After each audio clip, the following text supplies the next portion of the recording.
G'day and welcome to the Grow a Small Business Podcast. I'm your host, Troy Truen. Each week, we speak with an owner who has grown a business with 5 to 30 team members to something bigger. Diving into their numbers and unearthing the pain they've experienced, we explore what they did to overcome each barrier and what they would do differently from day one. Let's get into it. Welcome everyone. Today I'm interviewing Ariah Michel from Drinks Factory based in Sydney, Australia. Thanks for your time today, Ariah. Thanks for having me. Super excited to chat. Let's start with how we know each other. You reached out on email a few months ago to come on the cast, and I thought you'd have a really interesting story, particularly, as I'm sure we'll get into, starting your business at a very young age. Yeah, definitely. I've been listening to your podcast for a while now, and then obviously I decided to reach out as, I think our story may add some value to some of the and then I also, of course, wanted to see if you'd be interested in talking to myself, and thankfully you were. So yeah, excited to talk. Tell our audience a bit about your business, what it does and how it makes money. Sure. So my company's Drinks Factory Group.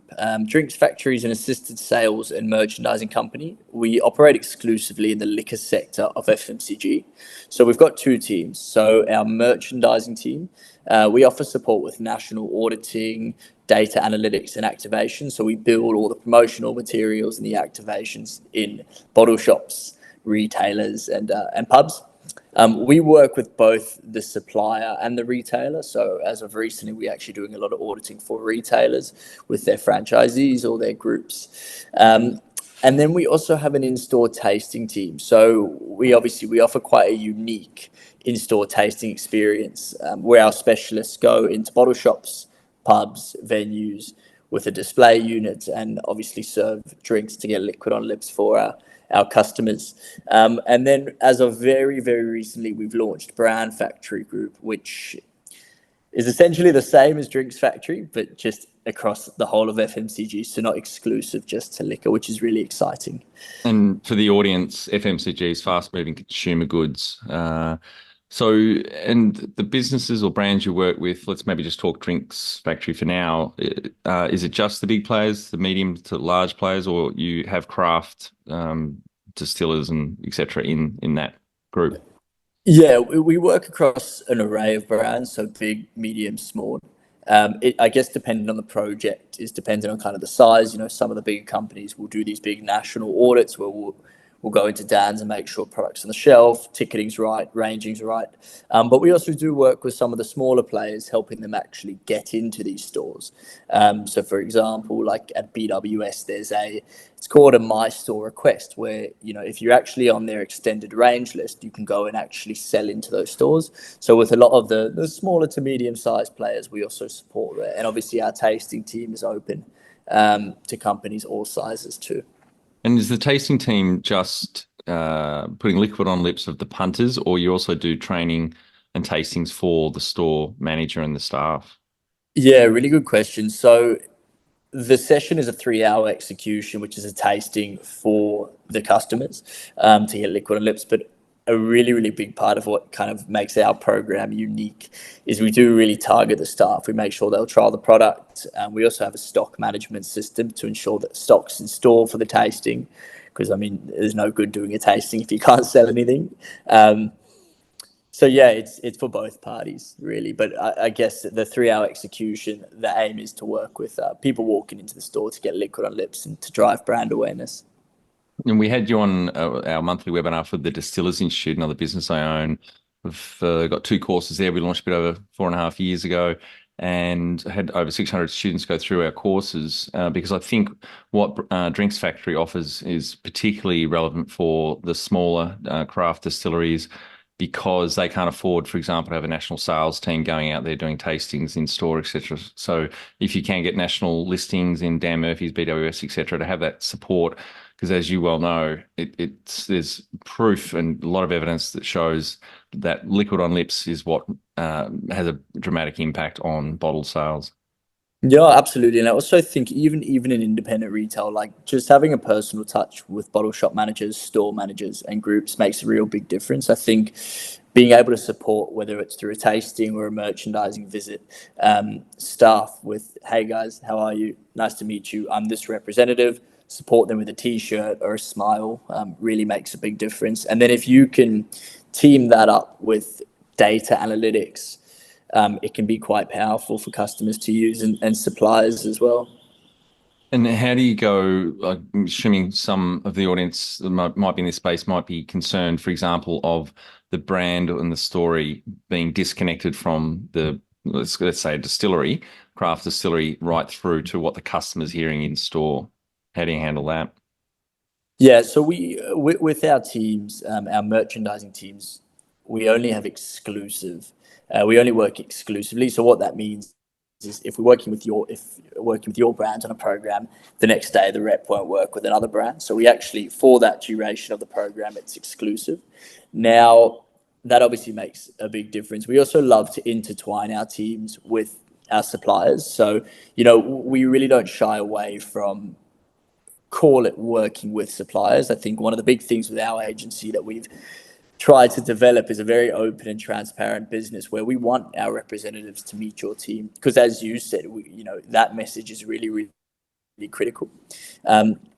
What's really important to us, and we've built extensive training courses, not just on specific brands. So when brands come to us, not just on their actual brand and their liquids, but also the industry. So for example, with Drinks Factory, how to actually work in Dan Murphy's, how to work in BWS, how to work with independent retail staff. We've placed a really strong emphasis on the training component of our company, which, maybe this is me being biased, but I do believe we have one of the best teams in Australia because of these programs we've built.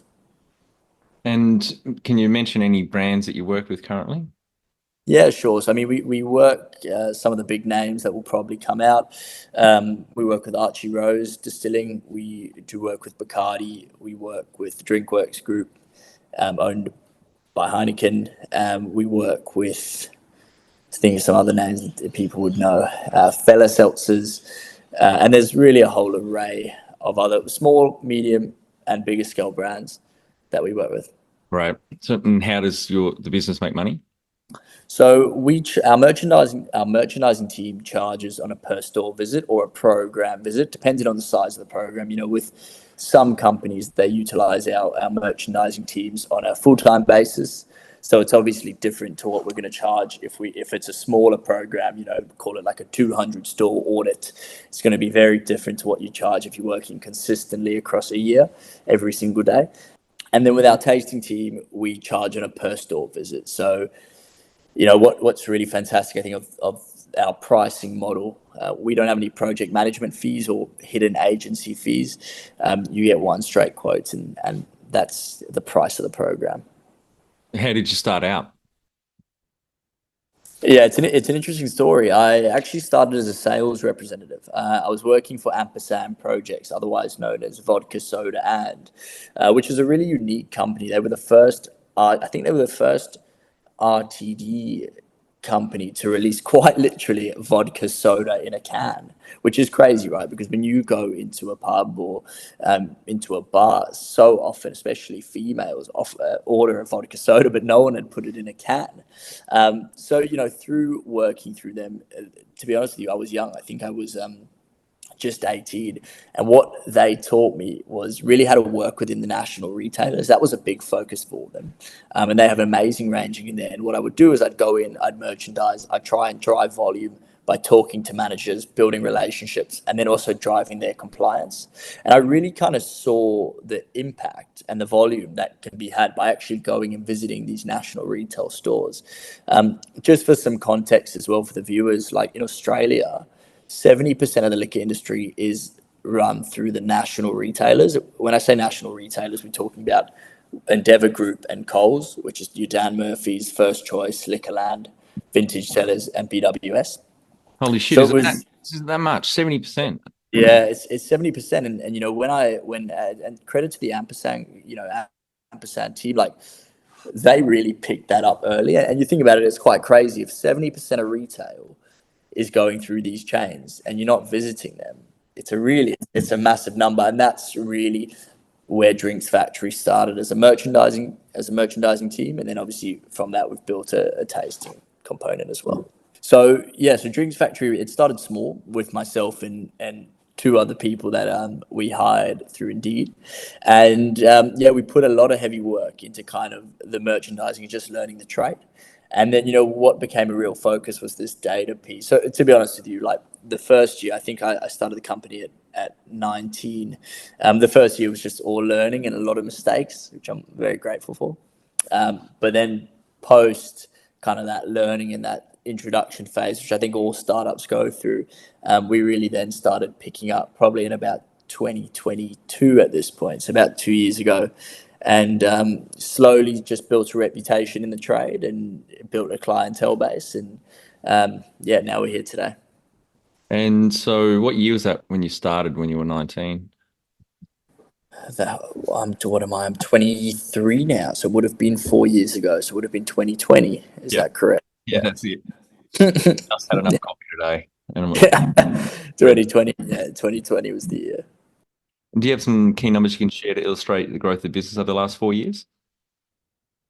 Yeah, sure. I can share some. So, within 4 years of full operation, we've gone from 0 to 250 staff. Now, this is not all full-time staff, of course. Like these are contractors, casuals, part-timers. So it's a mix between all of the above.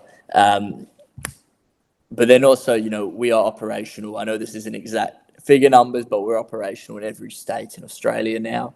Also in a lot of regional parts as well, such as Cairns, Townsville, Hobart, ACT, Newcastle, Wollongong. And then also we've got, we've in that time we've grown. I think we are probably one of the fastest growing agencies based on numbers in Australia, at least from what we've been told. Yep. And what number of full-time equivalents did you start with? I assume it was just yourself, and where you at now, Correct. Yeah. including the So contractors or the casuals? Yeah. sure. Yeah. So we started with just myself in the business. It was probably just me for about a year and a half. We now currently sit at 8 full-time staff, and it's a hybrid between Australian staff and then staff in the Philippines. Yeah. And so there's about another 240 people on top of that. Obviously not full-time, they're part-time, the ones doing the that work out in the field. Correct. Yeah. So they're across our tasting team, our merchandisers, contractors that go out, service the stores for us. Yeah, and obviously across Australia as well. So, yeah. When was the moment you felt like you had succeeded? Yeah, it's an interesting question. I think I haven't yet, and it's a super cliche, I haven't yet felt like I've succeeded at all, if I'm honest with you. I think initially though, my instincts, I'm a sales guy. I love sales. That's my game. So really like winning accounts always kind of gave me a buzz and excitement. But I do think, with maturity, and I'm sure Troy, you can probably agree with this. Are you Like, calling me old? I'm just no, I'm not. I'm saying you've got experience. Like yeah, yeah, the, yeah. the sales almost becomes second to what operations is. Like there's nothing that makes me feel better than operation processes running smoothly. And actually now what feels like small wins are, when we get small operational wins like tech developments or something runs smoothly that hasn't before. But I guess to go back to the question, like I'm very far from feeling like I've succeeded. What does success look like to you? I think for me, success is being able to take care of my friends and family. For how I've grown up in a South African home. We very much a close family.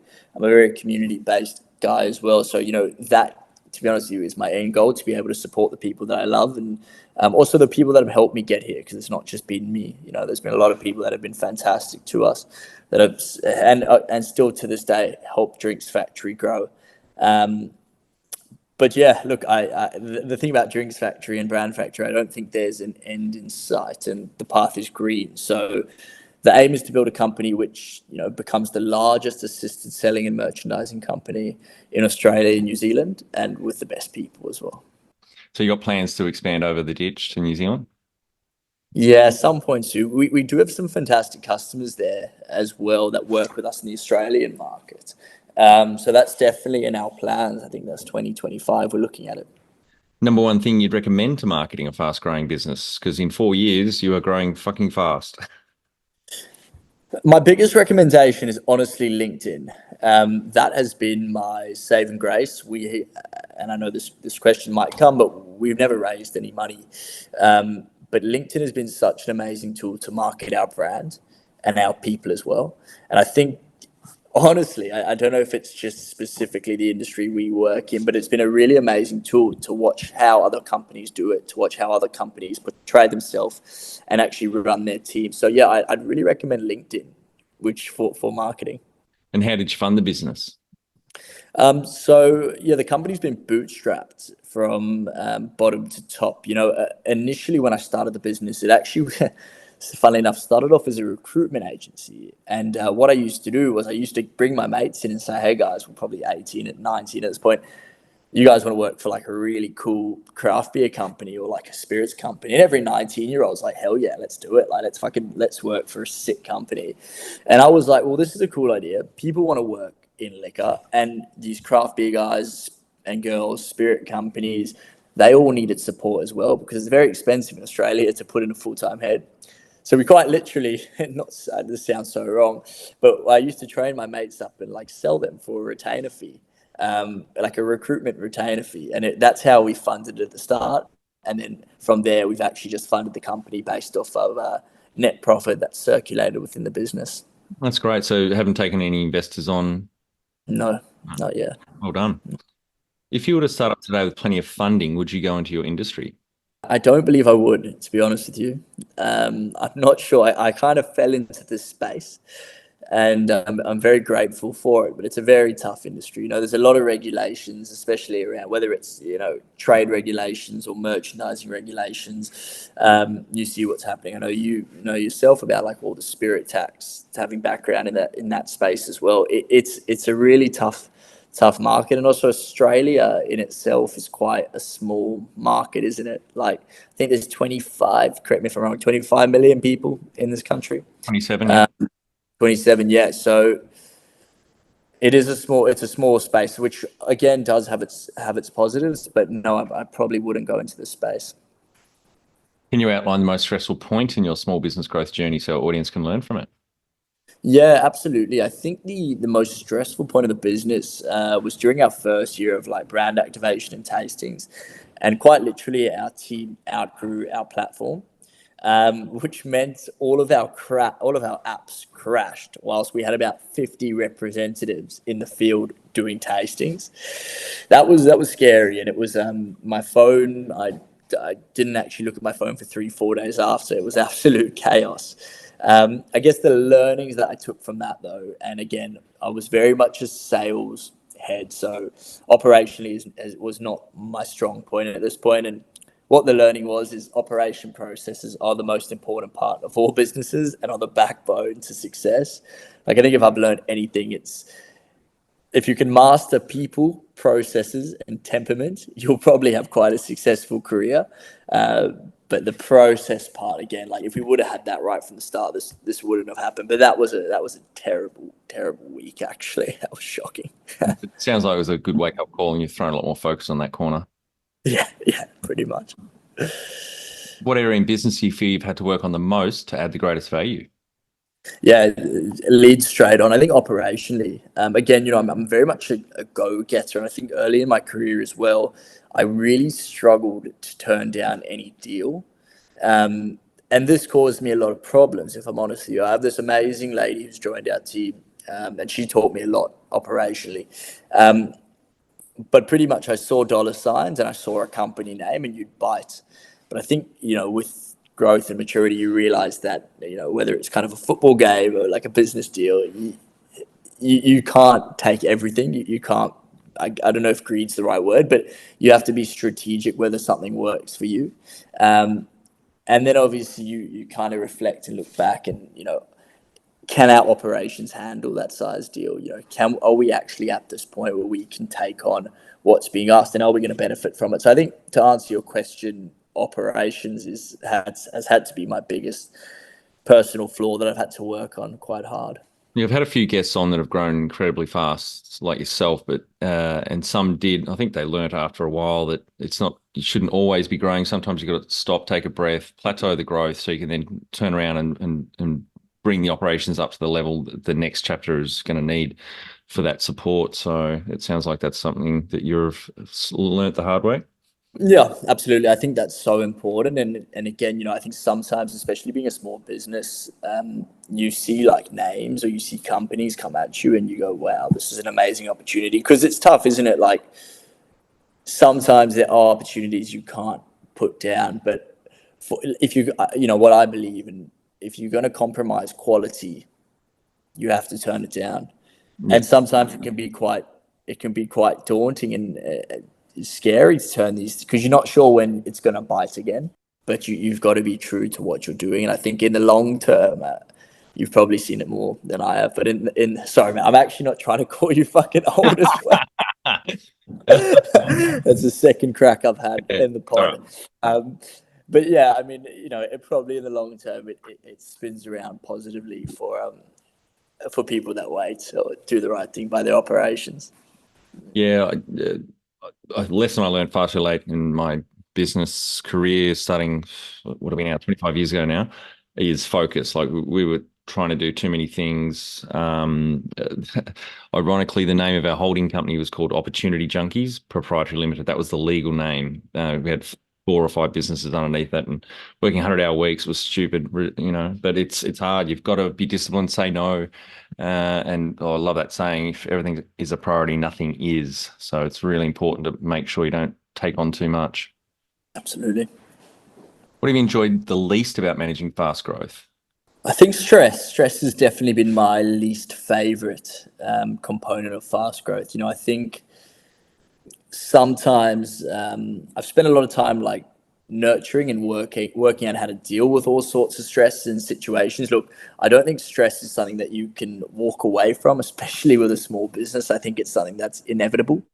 However, what I guess with a bit of maturity I've been able to do is learn how to use the stress and use it as a positive mechanism to drive high end performance. So, although it has been something that I've had to kind of work on and train, the stress and the anxiety, and to be honest with you, like paying people's bills, like that's quite scary. You're quite literally holding someone's life, not literally, but the second you have to start making decisions for other people, it becomes a different game all in itself, right? I wasn't just this kid running around trying to merchandise at bottle shops in who knows where.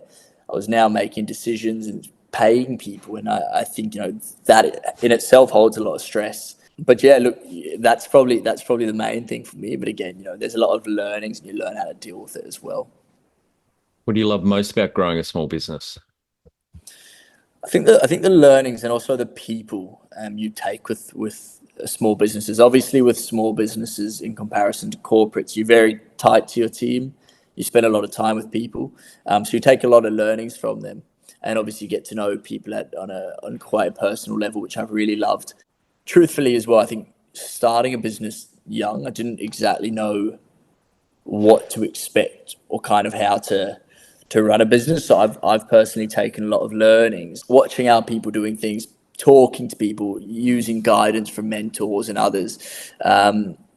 So this has been that to me. I think the learnings and the people that I've met and the journey have been quite special. What has been the biggest mindset shift for you in your small business growth journey? Yeah, nice. I think the biggest mindset shift is like no one's coming to save you. I think that's in a small business. As an entrepreneur, I think having the mindset of kind of like not necessarily a literal warrior, but look, every day is going to have its battles, but it's going to be how you actually attack the day, which is going to define how you actually come out the other side. This mindset, is very much yeah, it's very much kind of changed as I've gone through business. At the start, I think it was very much like a one-man army. You need to do everything yourself, like you're on this journey. Whereas now, I'm very much focused on, okay, well, how can I perform the best to my abilities?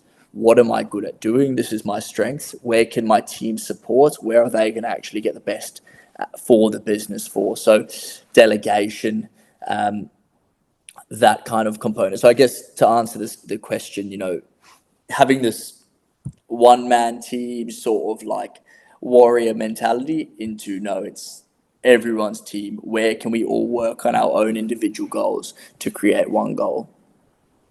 The number one habit you think a small business owner needs to develop and maintain? I think the biggest thing is discipline. It's just discipline. So whether it's kind of personal life, business, it's just about discipline. It's getting up. Maybe some things are boring, mundane, but doing the basics right. That's my biggest just discipline. Yeah. Yeah. Are one or more of these growth pillars standing in the way of you living the lifestyle you signed up for? People, strategy, marketing, funding, or systems? We have a free ebook filled with actions and templates on each of these growth pillars. Download for free from our website, growasmallbusiness.com. Can you talk to how you've added people to the team? Obviously, there's a shitload of them with the wider contracting team in there, but some wins, mistakes, and advice for those listening. Yeah, so we added an operations manager who's been honestly life changing. If I'm honest, I was probably the same, working like 100-hour weeks before she came into the business. Taught me so much just in terms of how things need to run, processes. That has been, and the biggest thing for me, I was always someone that didn't want to spend money. But what I learned very quickly was that money will come back in return, right? If you spend money and invest in good people, it will come in return. So that's probably one really strong lesson I would give to any business owner: invest in good people, and don't worry about how much it's going to cost, because it will come back in a positive manner. It'll make your life 100 times easier. The other one, which has been a big help to me personally, is a full-time bookkeeper. So I've never been, I did standard math at school. I've never been a massive maths guy. I'm quite good at quick maths, but I've never been a mathematician, call it. So having someone every day that's looking at exactly our books, what's going on, what's coming in, what's going out, has been really, really helpful and taken a lot of stress out of my life as well. Yeah, just back on good people, you're better off paying a little bit extra if you can find an A player and secure them, because the chasm between an A and a B player is massive. The output, productivity, and just easier to work with, as opposed to having to micromanage or manage more a B player than you would an autonomous A player. It's well worth the small. Yeah. And I even think the recruitment, the time and money you spend on recruitment, it's, you'd rather be paying that A player to get you results and to be on the same mission as you than to pay. Yeah, exactly. Agreed. What are some of the things you recommend to building a sustainable and kick-ass culture to help with the growth? I think something for me, listening to each staff member's opinion, whether it's like a representative working for us, a contractor, my own team, has been a really important part of my role. I think sometimes I almost am a bit of a sounding board as well, which I'm okay with. That's been really important, because actually sometimes you don't know what someone's thinking, but actually asking them, what's your opinion on this, or getting advice on things which you're not certain of, has been something that I think actually brings a really warm and positive mindset. Because at the end of the day, like, I personally believe people working for this business, it's their business too. So their input's really, really important. The way they represent us is how they represent us as a whole. So it's super important everyone's opinion is actually voiced. And then also we do small things internally. Like, obviously we have a team in the Philippines, right, which makes it a little bit harder because we haven't got that face-to-face interaction. But we do kids things, like we'll play hangman or scribble. We do it every Friday. Actually, I took it from one of your podcasts, Troy. I forget the gentleman. But we actually, every Friday, we go around with a photo or a video of something that means something to someone in the team. And we've, again, it was from your podcast that I learned this. But the team is just bonded over, like, sometimes someone shows their dog or a photo, and you're just like, wow, I didn't know that you played, like, you were a champion karate, like, as a, like, do you know what I mean? It's crazy what you learn. So I think sometimes life, have a bit of fun with it as well, and that's how we build culture. Yeah. Tell our audience how you've handled balance. Yeah, balance is something that I put a lot of emphasis on. I train hard. So, I think the gym for me in the morning at 5:30 is somewhere where no one bugs me. So between 5:30 to 7:30, I've got this kind of time where I can just zone out and enjoy my own space and train. That's been really, really helpful for myself. I do try to, and again, it does get hard, but I do try log offline at about 6:30 to give myself some breathing space as well. And of course, we do activations on Saturday, so I am always on, but I do make room to spend time with people that I love, because it's very important that I don't think life's so long, so it's important that we actually make time, and same as you would for meetings or operations, like meetings, making time for people that you love and you want to be with is really important for balance. Yep, totally agree. How much professional development have you invested in yourself? As far as professional development, I've not invested as of yet. We are looking to run a few programs in the coming months, especially on myself and some of the key figures in my team for professional development. We now at that stage where we can, and it's something that I listen to a lot of podcasts. I probably do 2 to 3 hours a week of podcast learning, but that's not necessarily for development. It's because I enjoy it. But now I'm very much looking into, okay, well, it's the same as like a soccer coach. I used to have a soccer coach as a kid, so I was good. I was a good player. Like, it's the same as business. If you want to get better in business, you need a coach. So it's absolutely something we're looking at now. Yep. You've mentioned coaches. Have you had mentors along the way? I've never had a professional mentor. I have had people in my life who act as mentors. But again, now it's something that I'm looking. There's 2 or 3 people that I speak to on a regular basis, and that I guess are moving into that role. Yeah, I was just reflecting on this the other day. I wasn't quite as young as you when I started. I think I was 26. But yeah, I wish I had um, did have a couple of mentors around me, not for long though, because I didn't listen to them. Reflecting the other day, there's a couple of things I wish. I was observing someone that made a similar mistake that I made early on, and just remembering, wow, if I had someone tell me what I've just told them, and then acted on it, I would have saved myself a lot of pain. I can't remember what it was, but yeah, very, very important. Yeah, I think especially like being young, and it's something that when you do see a bit of success, you kind of toot your own horn as well. It's like, well, I've got this far, Yeah. but then you realize it's like, well, okay, well that's as far as you can get without someone actually giving you that advice, or exactly like you said, like someone's made this mistake, so why not learn from that mistake? Yep, that's Makes it. a lot- Yeah. Do you have a board of directors or advisors? No, we don't. All right, Ari, on to our final 5 questions. What do you think's the hardest thing in growing a small business? I think the hardest thing in growing a small business is actually the start, coming up with the idea for the business. But for me, it's not necessarily about the idea. I think it's just about starting. Like, we started off as a recruitment agency, didn't know what I was doing, had no idea. And that, if I look back at my whole journey, that was probably the hardest thing, having an idea. When I speak to people, it's the idea. But if you have some sort of spark or motivation to make a change or do something different, just start, and I think the rest will follow. Favorite business book which has helped you the most? Not necessarily a business book, but I love the book by Matthew McConaughey, Green Lights. My best friend gifted it to me, and it's very much about taking the green lights in life. And sometimes what the book reads is, if you have to stop at a red light, that's okay, but just make sure to be ready for the green light when it opens again. And to me, I take that into or at least I try to take it into all breadths of life with myself. Yeah. Any great podcasts or online learning tools you use for your own professional development?